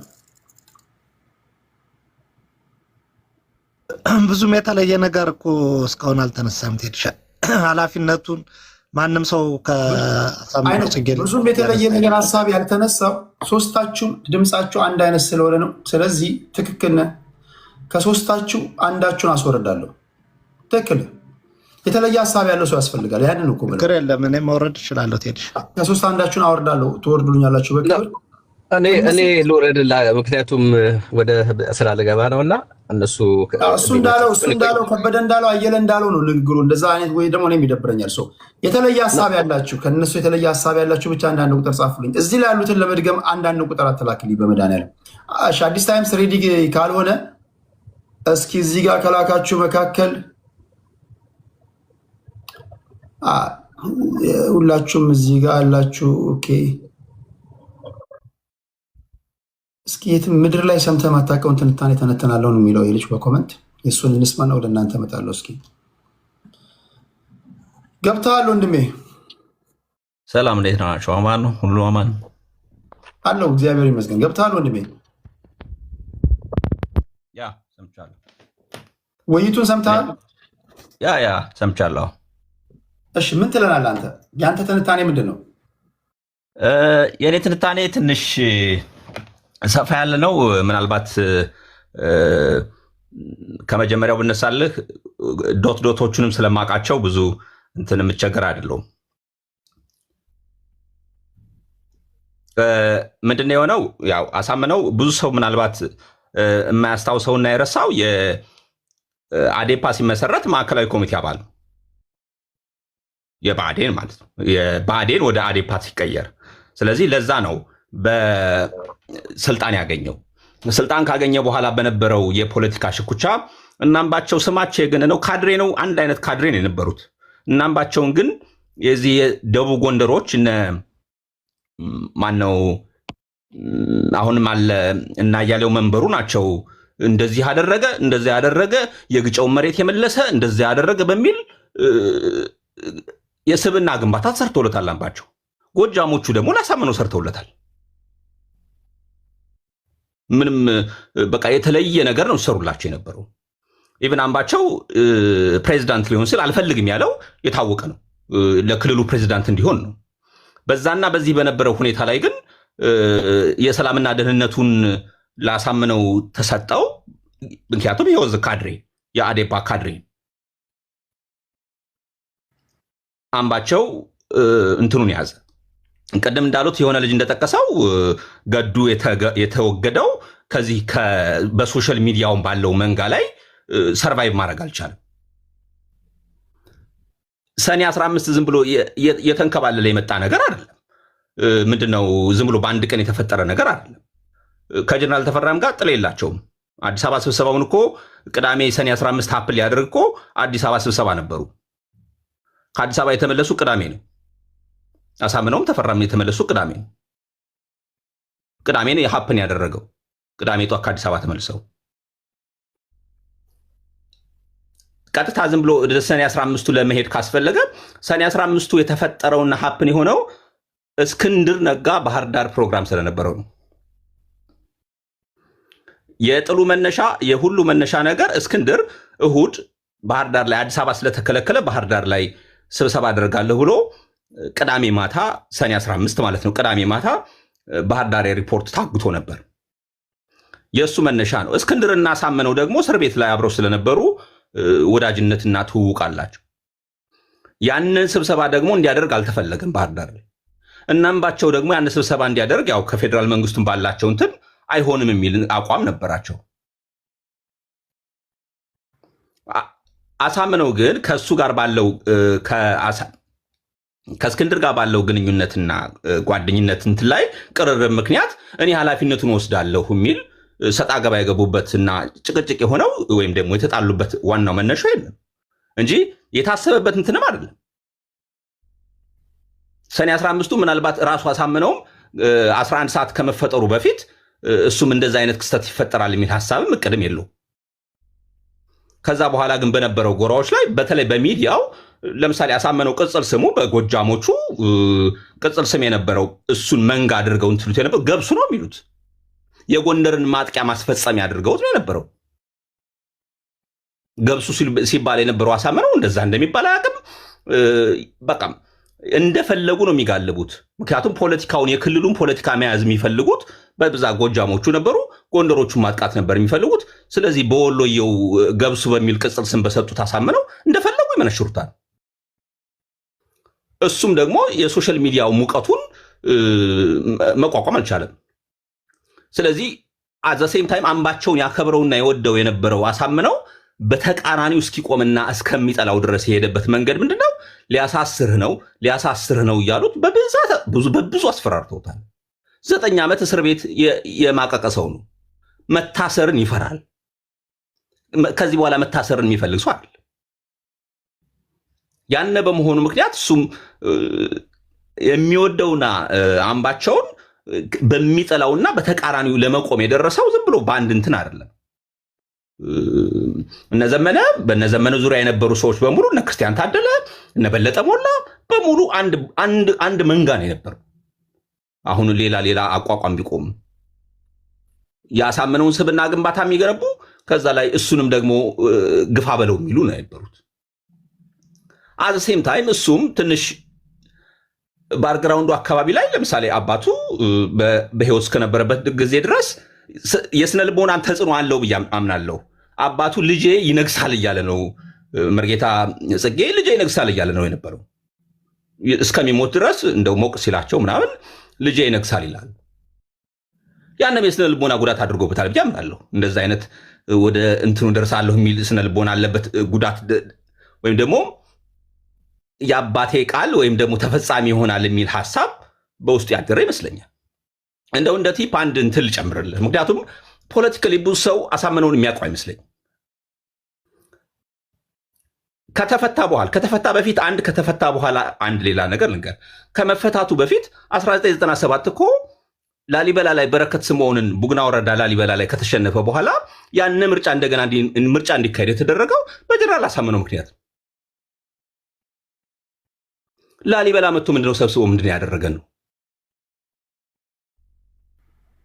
ባደረገው ስብሰባ እኮ መጥቶ እንዴት በረከት ስምዖንን ሳትመርጡ ቀራችሁ ተብለን እኮ ስንት መከራና መከራ እኮ ነው። ከዛ በኋላ እንደገና ምርጫ በሚለው ሆኖ በረከት እንዲያልፍ የተደረገው በአሳምነው ምክንያት ነው። በዛ ሰዓት ግን ብዙ ሰዎች ለእስርም የተዳረጉት በምክንያት ነው። እንዴት የሀገሪቱ ጄኔራል የፖለቲካ ቅስቀሳ ያደርጋል በሚል ምክንያት ዋጋ ከፍሏል። እሺ አንዴ ቃል ኦኬ፣ ወደ ሁለተኛው ሲሄድልህ አሳምነው ኢቭን በአዴን ላይ በኋላ አዴፓ ላይ እየሰራ በነበረበት ሰዓት ላይ ከስር ከተፈታ በኋላም በነበረ ሁኔታቸው ውስጥ የነበሩት ምንድን ነው? የግንቦት ሰባት ስራ አስፈጻሚ ነው የነበሩት። ይሰሩ ነበር ግንቦት ሰባት ጋር። እኛ ከኤርትራ ወደ ኢትዮጵያ ስንገባ በነበረው እንትን አሳምነው ለግንቦት ሰባት ተዋጊዎች መልሶ ማቋቋም መሪ የነበረው አሳምነው። ግን ያንን ሁኔታዎችም ትንሳይል አይ እሱ እዛ በብአዴን ፖዚሽን ሲያገኝ የግንቦት ሰባት ሰዎች ምንድን ነው ያሉት? የእኛ ሰው ስልጣን ያዝልን ነው ሲባል የነበረው። እሱም ኢቭን ትራይባሊስት አስተሳሰብ የሌለው ሰው ግን ትራይባሊስትን መጠቀሚያ፣ ምክንያቱም ምንትኑን ገብቶታል፣ ፖለቲካው ገብቶታል፣ ስማርት ነው፣ ጂኒየስ ተማሪ የነበረም ነው። በነገራችን ላይ ምናልባት ስኬታማና በሚፈልገው መንገድ ስላልደረሰ ነው እንጂ ጂኒየስ የነበረ ተማሪ ነው፣ የጠበቅ የነበረ ተማሪ ነው። በዛ በነበረበት ሁኔታዎች ግን ነገሩ ስለገባው በብሔርተኝነት ውስጥ አስተሳሰብ በሚያልፍ አስተሳሰብ ለማለፍ ሄዶ እሱም በማይፈልገው ሁኔታ ተጠናቀቀ። እሱን የገደለው እና አብይ ናቸው ያስገደሉት። እሱ ግን ሌሎቹ እንዲገደሉ ያደረገው እሱ መማር ነው ሲመራ የነበረው። መማር የሚባለው በኋላ በሚያስከፋ አይነት ግድያ የገደሉት ልጅ መማር ነው ሲመራ የነበረው። አሳምነውም የዛው ዋና መሪያቸው ነው የነበረው። ምንም ኮንትን የለውም። እሺ ወደ አንተ እመጣለሁ። ሌሎች ሚያነሱትን እንሰማና የመጨረሻ አንዳንድ ዙር ሰጣችኋለሁ። ወደ ተምር ልምጣ። ተምር 7 ደቂቃ አለሽ። ሬዲ ከሆንሽ። ሬዲ ነኝ ቴዲ። ሰላም ነው። ቴንኪው ስላስገባኝ። ኦኬ አሁን እዚህ ቤት ያየኋቸው ሁሉም ማለት ይቻላል አሳምነውን ገዳይ ነው ምናምን ነገር የሚል ነገሮች ነው የተደረጉት። እና እዛ ነበራችሁ ወይ ነው? ለሁላችሁ ምላጭ ስታሳስቡ ነበር ወይ እናንተ? ቢካዝ ሽመልስ አብዲሳ አባይን ተሻግረን ቁማሩን በልተናቸዋል የሚል ንግግር ተናግሯል። እና ያ ንግግር ከምን አንጻር ነው የተነገረው? ጥል ደግሞ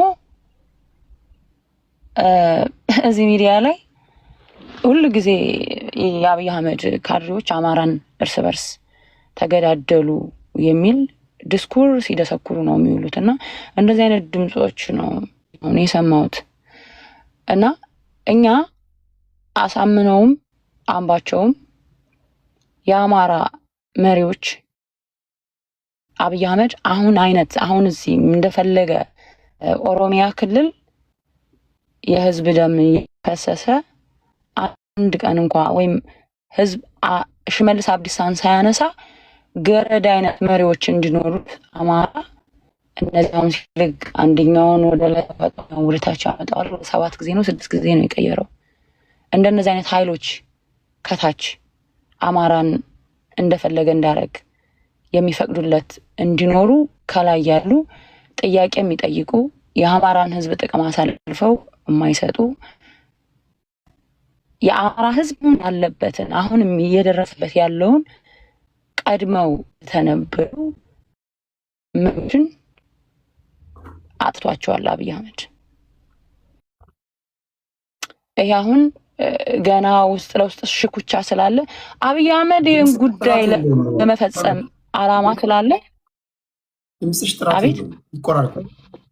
ድምፅሽ ጥራት የለውም። ይሰማችኋል? እዚያ ያላችሁ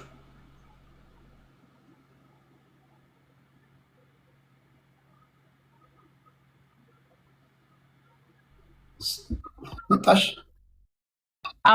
አሁን ይሰማሉ? አሁን ይሻላል። ቀጥል እስኪ። እስካሁን ያወራሁት አልተሰማም? ይሰማል ግን ይቆራረጥ ነበር። አሁን አሪፍ ነው። ኦኬ እሺ።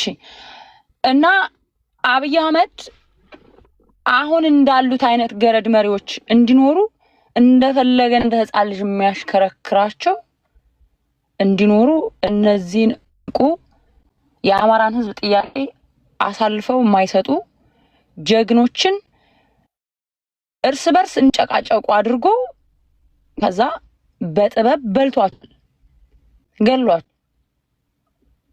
ጭቅጭቆች ነበሩ፣ ግን እርስ በርስ እንደዚህ የሚያገዳድር አልነበረም። አብረክ ስትሰራ በአንዳንድ ነገሮች እንትን ይኖራሉ፣ ግን የሚያገዳድር አልነበረም። አብይ አህመድ በተደጋጋሚ ምን ነበር የሚለው? አሳምነው ጽጌን ያዙት ይላቸው ነበር። ያዙት፣ የምሰጠውን ባጀት የሚሊሻ ማሰልጠኛ እያደረጋችሁት ነው ለሱ እየሰጣችሁ እያለ በተደጋጋሚ እናምባቸውን ራሱ ቁም ስቅላቸውን ያሳጣቸው ነበር። ቢካዝ እንዲጣሉ ይፈልግ ነበር። ግን ያም ሆኖ እሱ በፈለገው ልክ አይደለም። ግን እሱ ይችን እንደዚህ ሚዲያ ላይ ተጣልተው ነበር፣ ግጭት ነበረ ውስጣቸው ምናምን እየተባለ እዚህ ጋር እንዲወራ አሁን እየመጡ እዚህ የሚያወሩት ሰዎች እንዲደሰኩሩ እንዳመቸው እየተጣሉ እሱ በሚፈጥራቸው ነገሮች እሱ ያዙት ይላቸዋል። እሱ ደግሞ ጀነራል አሳምነው ጽጌ አሁን እየተፈጠረ ያለውን ነገር ቀድሞ ያውቅ ነበር።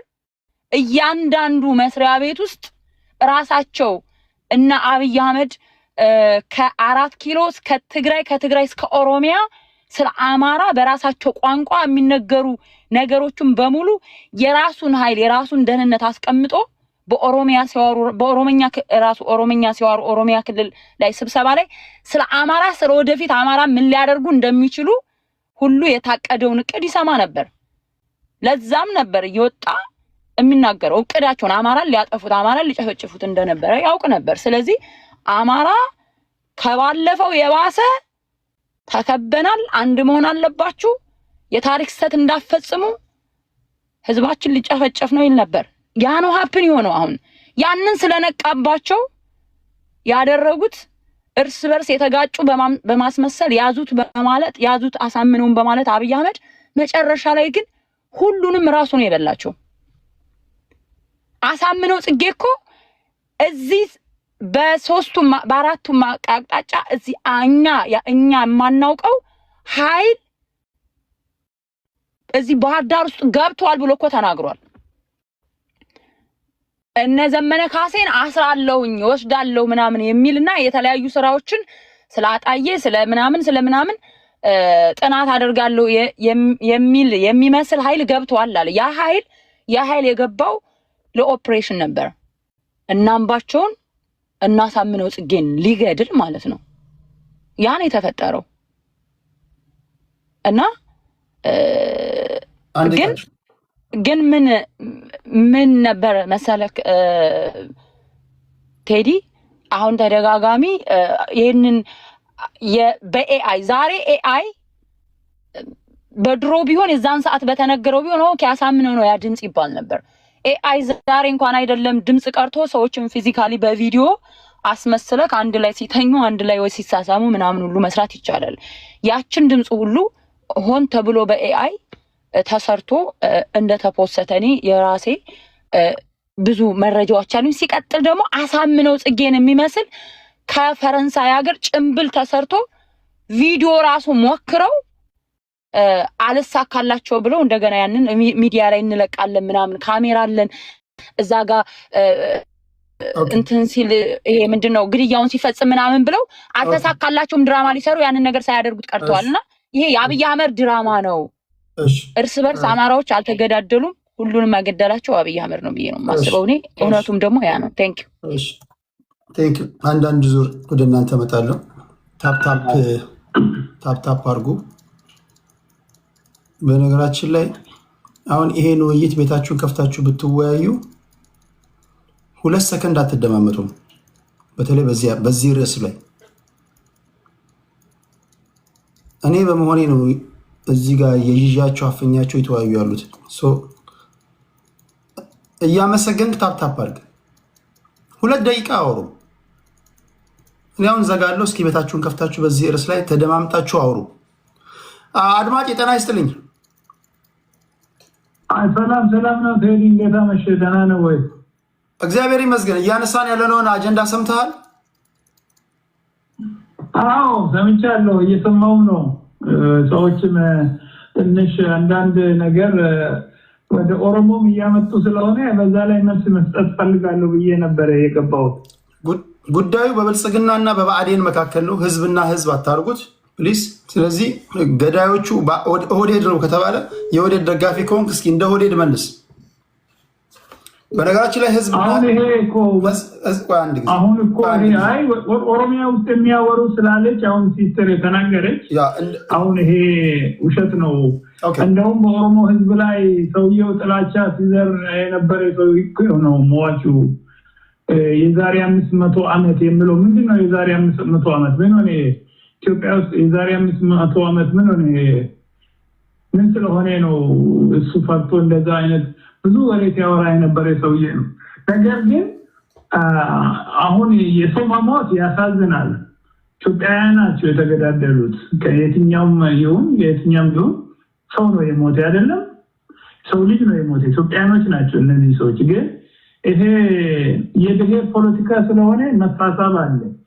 ግን የእነዚህ ሰዎች የእርስ በራሳቸው መገዳደል እነሱ ከነሱ ጀነራል ተፈራ እና የአማራ እዛ ከሱ ጋር የነበሩ ሰዎች ያወሩት እስከዛሬ ይሄ ሰውዬ ጀነራሉ አሳምነው በስልክ ለሚዲያ የተናገረ ድምፁ አለ። እርምጃ ወስደንባቸዋል ያለ ሰውዬ አብይ ነው ያስገደለ ማለት ይሄ ውሸት ነው። ይሄ ፖለቲካ ይሄ የብሔር ፖለቲካ ትልቁ ችግሩ ምንድነው? ከዛ አካባቢ የሚነሳ ለምን ከኦሮሞ ስልጣን ያዙ ነው። ይሄ ነው ችግሩ። ይሄ ከሁለቱ ጽንፈኛ አሁን አብይ እዛ ውስጥ በምንም ተአምር የአብይ እጅ እዛ ውስጥ የለም። እርስ በራሳቸው ነው። እነ ጀነራል ተፈራ ያወሩት እስከዛሬ ያወሩት ውሸት ነው ያወሩት። ሰውየው አራሱ ስራውን መስራት አልቻለም፣ እያደራጀ ነው። እና ማን ዋቄ ነው ነገር አቶ ዋቄ የሚባሉ አንድ ሰውዬ ሞሃታዶን እዛ ውስጥ እንዳደራጁት የዛሬ 500 የመጣብን ትግል አለ ኦሮሞ ተነስቶብናልና ነው ብሎ ነው ያን ሁሉ እርስ በራሳቸው በጎጀሜና በጎንደር መካከል ለመፍጠር ቅድም ያወራ ወንድም ትክክል ነው ያወራ። ምክንያቱም ይሄ እነሱና አምባቸው ጎንደሬ ናቸው፣ እነዚህ ደግሞ ጎጀሜ ከጎጀሙ ደግሞ ስልጣን ይይዛለን በማለት ነው እንጂ የአብይን ኦፒዲዮ ምንም እጁም የለበትም። ራሳቸው ነው እርስ በራሳቸው የስልጣን ሽኩቻ በማድረጋቸው ነው ህይወታቸውን ያጡ እንጂ በሞታቸው ማንም የሚደሰት የለም። የነሳረን ግድያ ከዚህ ጋር ተያይዞ ይነሳል። የነሳረን ግድያ ማን የፈጸመው? የተቀናጀ ነው። እነሱ እዛ እንዲገደል ነው። አብይም እኮ ለመምታት እኮ ነው እነሱ።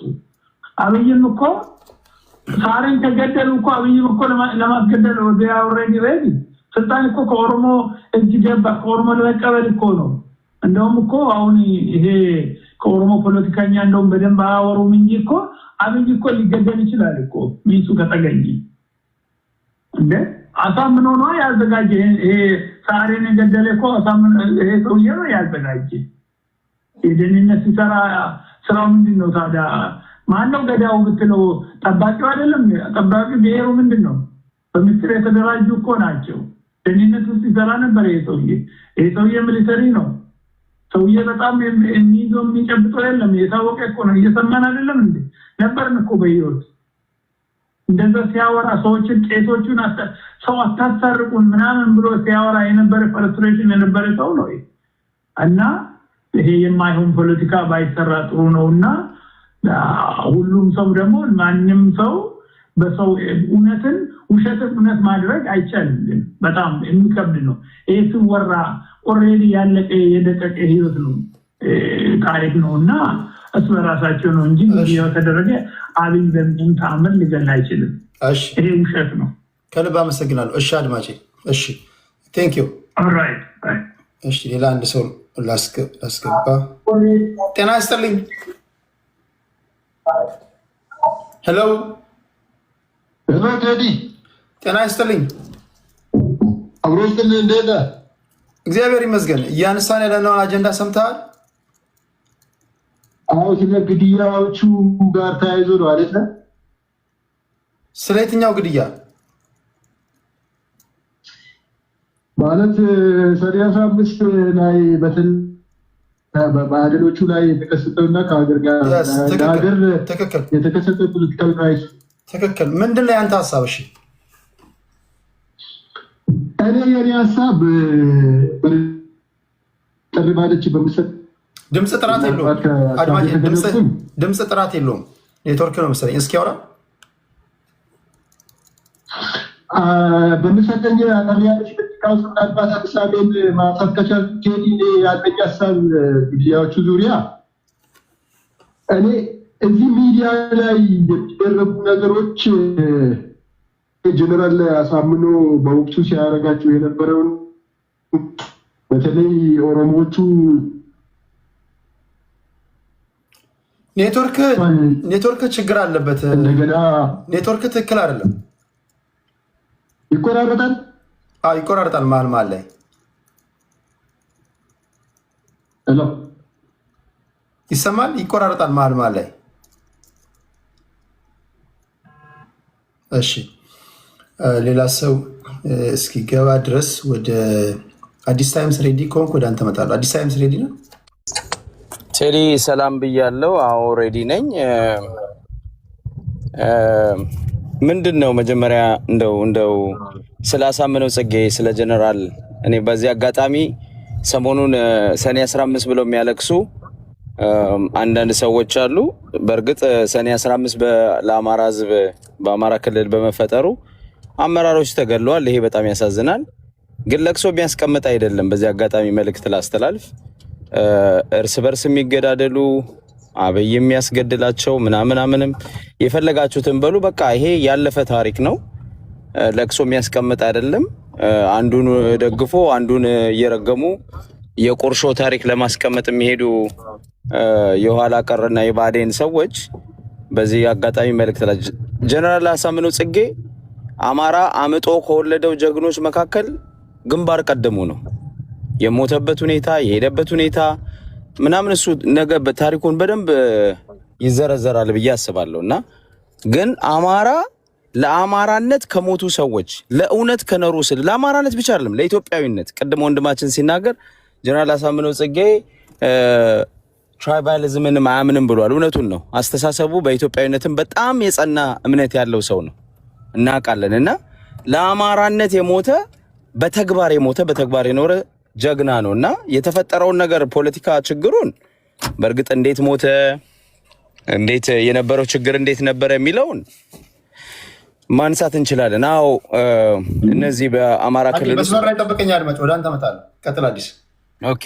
በአማራ ክልል ውስጥ የብአዴን ሰዎች ጎጥ ይዘው ሰፈር ይዘው መንደር ይዘው ከዚህ ሰፈር ነን ብለው ጀነራል አሳምነው ላይም ተንጠልጥለው ሌሎቹ ደግሞ በሰፈራቸው ብአዴኖች ተንጠልጥለው ግሩፕ ፈጥረው ተጣልተዋል። አዎ እንትን የሚል ነገር አለም፣ የሚካድ ነገር አይደለም። የጀነራሉን እኔ ሚና ነው የምነግርህ ቴዲ። የጀነራሉ ሚና ግን አማራ ተመልሶ ባሪያ አይሆንም። በወያኔ ጊዜ የነበረው ባርነት ተመልሶ አይደገምም ባይ ነበር እና አብይ ጥርስ ውስጥ የገባው በዛ ነው። ጎጠኞቹ ደግሞ በግራና በቀኝ ሲያንገበግቡት የነበረው በዚህ ምክንያት ነው። ጀነራል አሳምነው ጽጌ አማራ ተመልሶ ባሪያ አይሆንም፣ ስልጣኑን እና አብይ ተቆጣጥረው አማራን እንደገና ክልሉን እየረገጡ ክልሉን የፈለጉትን ፕሬዝዳንት እየቀየሩ እኛ ተመልሰን ባሪያ አንሆንም የሚል እምነት ነበረው። ለዛ ለሚመጣው ነገር ሁሉ መዘጋጀት አለብን ብሎ ያስብ ነበረ። ወያኔ ሊወጋን ይችላል ብሎ ያስብ ነበረ። እና አብይ ጋር መግጠም ካለብንም መግጠም አለብን ብሎ ያስብ ነበረ።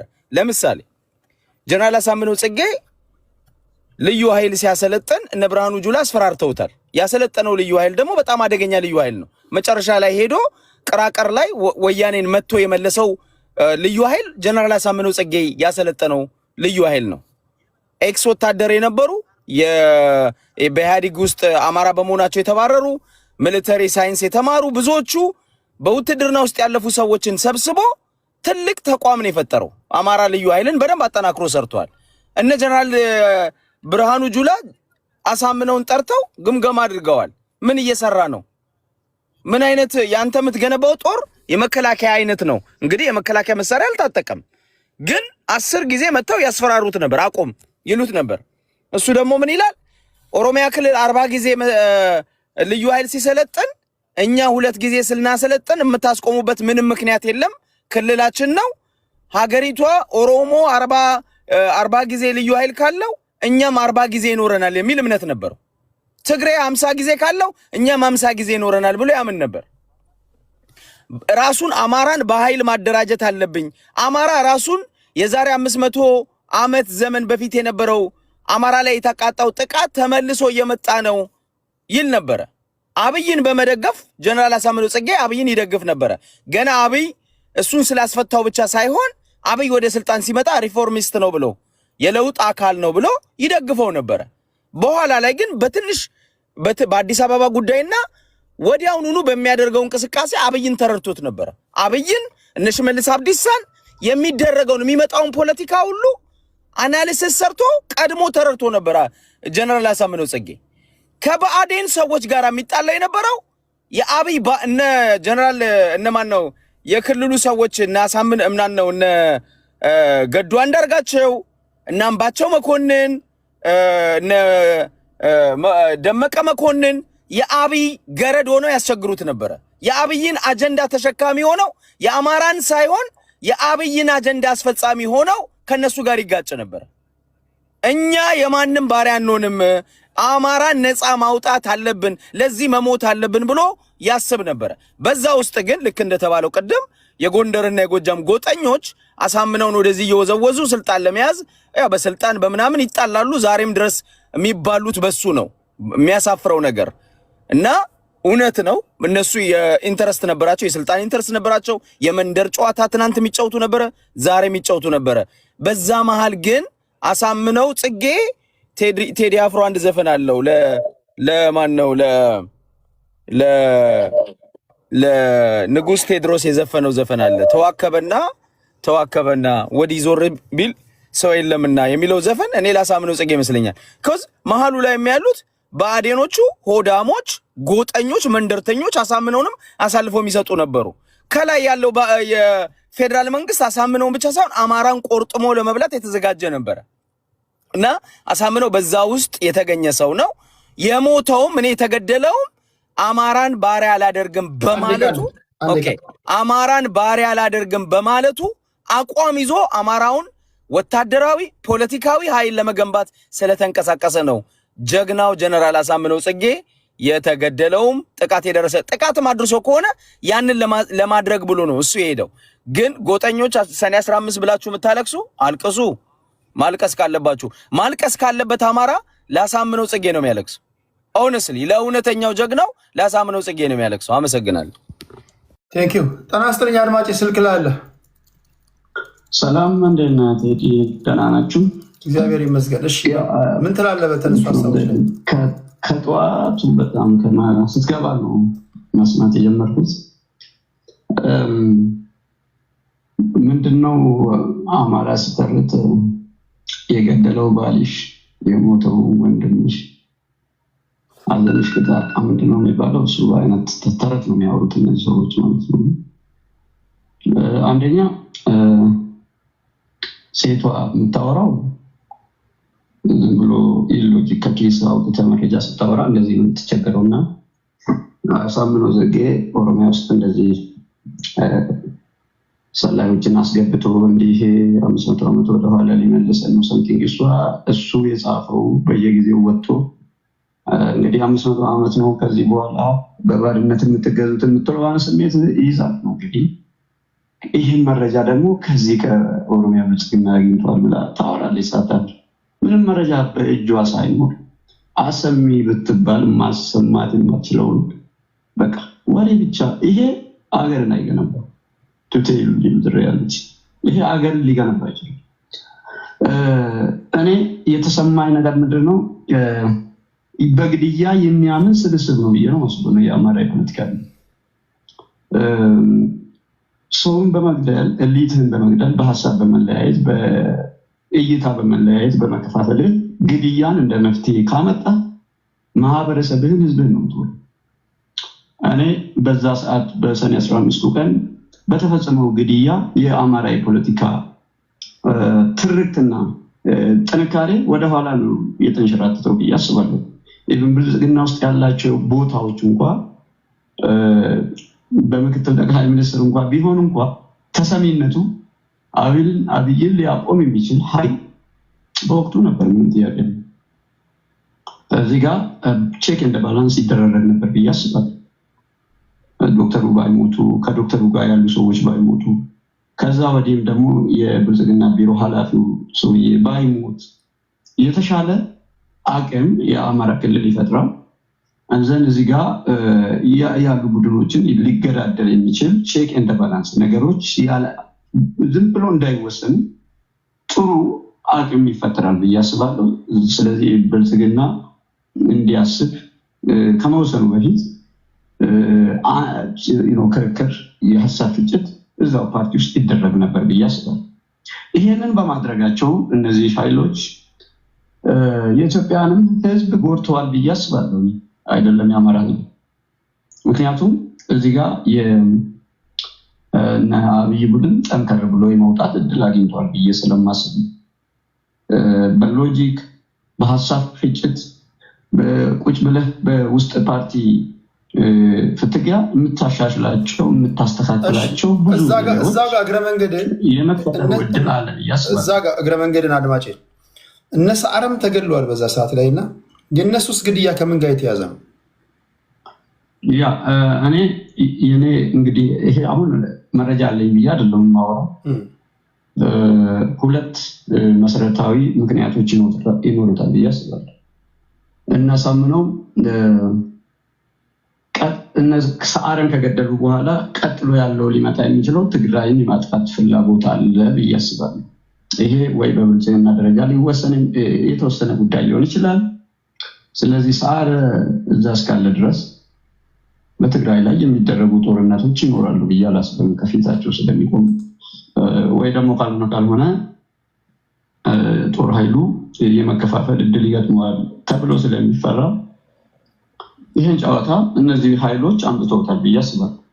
ዞሮ ዞሮ ይሄ አሁን የገባንበት ተርሞይ ከዛው ከሰኔ 15ቱ ግድያ እና እዛ አካባቢ ከተወጠኑት አሁን ልጅቷ እንደዚህ ነው የኛ ምናምን ብላ እነዚህ መለካሴ በእነዚህ ሰዎች የሚመሩ በብርጋዴር ጀነራል የሚመራ ፎርስ ጀነራል ነው የሚሉት እነሱ። ጀነራል አልደረስም፣ ብርጋዴር ጀነራል ነው። ልዩነት አለው ጀነራል እና ብርጋዴር ጀነራል። ብርጋዴር ጀነራሉ ምንም ጥያቄ የለውም። አሁን ጥሩ እድሎች አሉ። አጋጣሚዎቹ በእኛ እጅ መውረድ መቻል አለባቸው።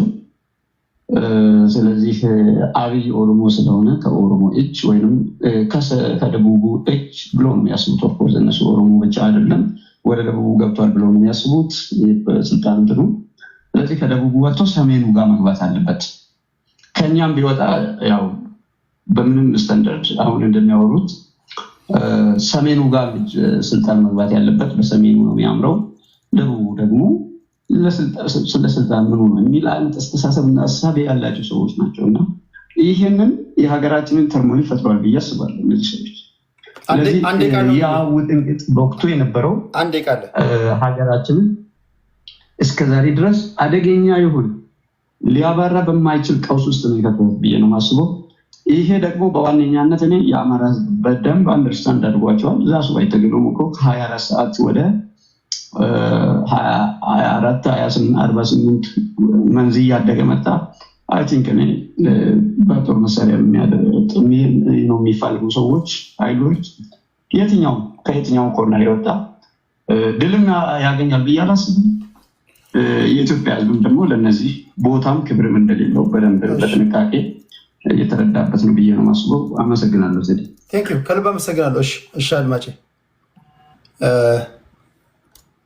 የመጨረሻ ዙር ቲክቶክ ላይ ወዳሉት እንመጣለን። ቲክቶክ ላይ ሌላ ሰው አላስገባም። አምሶሪ ጋይስ ካደመጣችሁ በቂ ነው። 8 ሰው ብደረድር እዚህ ጋር ጊዜ ነው እንጂ የምታቃጥለው ለእኔ ምን የምታደርግልኝ ነገር አለ? ፕሮፓጋንዳን ትሰራለህ፣ ወደምትሄድበት ትሄዳለህ። ቤትን ከፍተህ ስትወያይ ስድ ሆነ እየተስተዳደብክ ታወራለህ። እኔም ሙያዬን ተጠቅሜ ተደማምተህ እንድታወራ እያደረግኩ ነው። አንዳችሁም በዚህ ጉዳይ ላይ ተደማምጣችሁ አታውሩም። ቤታችሁን ስትከፍቱ ከሰው ተሰኑት በስተቀር ጭምልቅልቅ ነው የምታደርገው። ማትገባበት ከየት የመጣ አጀንዳ ነው? ከራስ የመጣ እኮ ነው። 7ኛ ሙት ዓመት እየተከበረ ነው አማራ ክልል ውስጥ። ከኪሴ ያመጣሁት እኮ አይደለም። የአማራ ብሔራዊ ክልላዊ መንግስት የእናምባቸውን ግድያ አስመልክቶ ሙት ዓመት ሲያከብር በዜና ሰምታችኋል። ይሄ የወቅቱ ዜና ነው። ቤታችሁን ከፍታችሁም እየተወያያችሁ ያላችሁበት ነው። አትሊስት እኚህ ልጆች በመከባበር ላይ እያደመጡ እየተወያዩ ነው። ስድብ እየተጠቀሙ አይደለም። የመሰላቸውን ነው እያወሩ ያሉት። እንደ ሳምፕል ቲክቶክ ላይ ካለው እንደ ሳምፕል 4ቱን አስገባሁኝ እንጂ አይዊሽ 8 ሰው ማስገባት ብችል። ሌሎቻችሁ አልገባችሁም ማለት ስለሚነሳው ሀሳብ አይዲያ ያላችሁ ማለት አይደለም። በጣም ፍትፍት አድርጋችሁ ካላያንበት አንግል ማሳየት የምትችሉ ሰዎች እዚህ ኮመንት ላይ ከታች ትታዩኝ ያላችሁ የላካችሁ እያደመጡ ያሉ ሰዎች አሉ። ነገ ደግሞ ማቃናት እንፈልጋለን ለምትሉ ሰዎች እንደዚሁ ተገናኝተን እናወራለን። እናንተ ለዚህ በጣም አመሰግናለሁ። ዩቲዩብ ላይ ላላችሁ ከልብ ነው ማመሰግነው። ወደ ተስፋ ማርያም ሄዳለሁ በስልክ በቃኝ። ተጨማሪ ስልክ አንዴን ሰው የመጨረሻ አንዴ ልቀበልና ወደ እናንተ እመጣለሁ። የመጨረሻ 5 ደቂቃ እስኪ ምንድን ነው የሚለን? ጤና ይስጥልኝ። ሄሎ ሄሎ፣ ድምፅህ ትንሽ ታፍኗል። ይሰማል? ይሰማል። የአንተ ድምፅ ትንሽ ታፍኗል። አሁን ሲሰማ? እሺ፣ ይሰማችኋል? ድምፁ ይሰማችኋል? እዚህ ይሰማችኋል? እዚህ ይሰማችኋል? በጥራት እስኪ አውራሽ 5 ደቂቃ አለ። በተነሱ አጀንዳዎች ላይ ምንድን ነው የምትለው? እስኪ አንተ ሀሳብ ምንድን ነው? የኔ ሀሳብ ምንድነው? የኔ ሀሳብ ከሁሉም ይለያል። የኔ ሀሳብ እኔ አሳምነው ጽጌና ገደላቸው የማስበው የምታስታውስ ከነበረ እንትን ላይ ግድያ ተፈጽሞ ነበር ከሚሼ ላይ እና ኮሚቴ አዋቅረው ነበረ አምባቸው ማለት ነው። እና አምባቸው የተቋቋመ ኮሚቴ ነበር። ምግባሩ ልዩ ታጣቂዎች ገብተው የምታስታውስ ከነበረ ሚዲያ ላይ ተዘግቦ ነበር እና ይህን አሳምነው ጽጌ እንትን ወስኖ ነበረ። ምንድነው መከላከያ ክልል መግባት የለበትም በሚል ንግግር አለ ነበር። ይህን ቪዲዮቹ ማለት ቪዲዮዎች ላይ ተለቀቁት ማለት ነው። ድምፅህ በጥራት አይሰማም። ድምፅህ ትንሽ ታፍኗል። እዚህ ላይ ላሉት ይሰማቸዋል። እዚህ ግን በደንብ በጥራት አይሰማም። ድምፅህ ጥራት የለውም። ኤርፒስ ትጠቀማለህ? ተመስገን ነው። ተመስገን ብሶበታል።